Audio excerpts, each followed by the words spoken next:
That reminds me of the time tech guy Jacob and I went to see Crispin Freeman several years ago at Anime Central. Ooh. That was a fun one because Tell the story real quick. Tell the story. I like this one. again, this is why we need a Jacob camera because his reactions are hilarious. Anyway, Crispin Freeman. Yes, Crispin Freeman, fellow Chicago. I think he's a Chicago native as well. Yes. Yes, I bless, do believe bless so. that man. Bless that man. Bless that man. But this was back when Fate Zero had like just come out on Blu-ray, and it was honestly it's been super expensive the whole time. Aniplex. Yeah, but Hellsing Ultimate, like oh yeah, and the box Hellsing. that just came out. Oh yeah, so it was Hellsing and it was Fate Zero, and so we got to Acen and we'd been walking around and we found that this was maybe an hour or so before, and we saw that this was 2 hours before. Tech Guy Jacob is telling me it's 2 hours before. Thank you, Tech Guy Jacob. Anyway, so it's 2 hours before his signing, and Asen's always been a little finicky on signings and their locations and how they're run. That's usually one of the biggest complaints everyone has. This particular time, they were telling us, okay, don't line up. You know, it's going to be a hazard. You guys can line up a half hour before. People will start lining up farther back, and, you know, they weren't saying anything, but we're just like, it's probably going to be for something else, or they'll disperse it.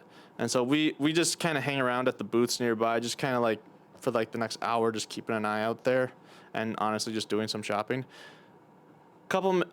Like, again, maybe an hour before or even a half hour, they say, oh yeah, this is now the new line. And we go up and we talk to one of the staff there and we're like, hey, you guys said that before that there couldn't be a line here. And you guys just turned this line into the line for Crispin Freeman. That's not cool.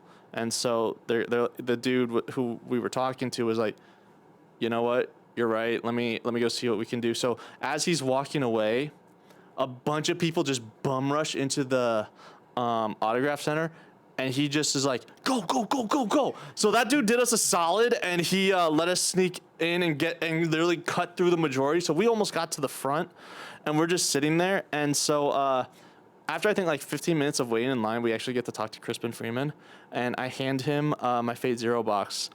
And oh God, I wish I had recorded this, but I think it was against policy at the time, and I was a scared little like 18-year-old or something. Weeblet Zach. Yeah, Weeblet Zach. The hair was not on point. Hair was not on point for many, many years. But anyway, I just remember he took one look at the box, because this is still when it was like I think $300 something when it first came out. Yeah, it's gone down slightly now and it's been on deals, but oh man, back then it was still super expensive for an anime box. And he just goes, ooh, the fancy box. The fancy box. And then he signed it, and that was great. But yeah, no, it sounds like that. So that was the fun time.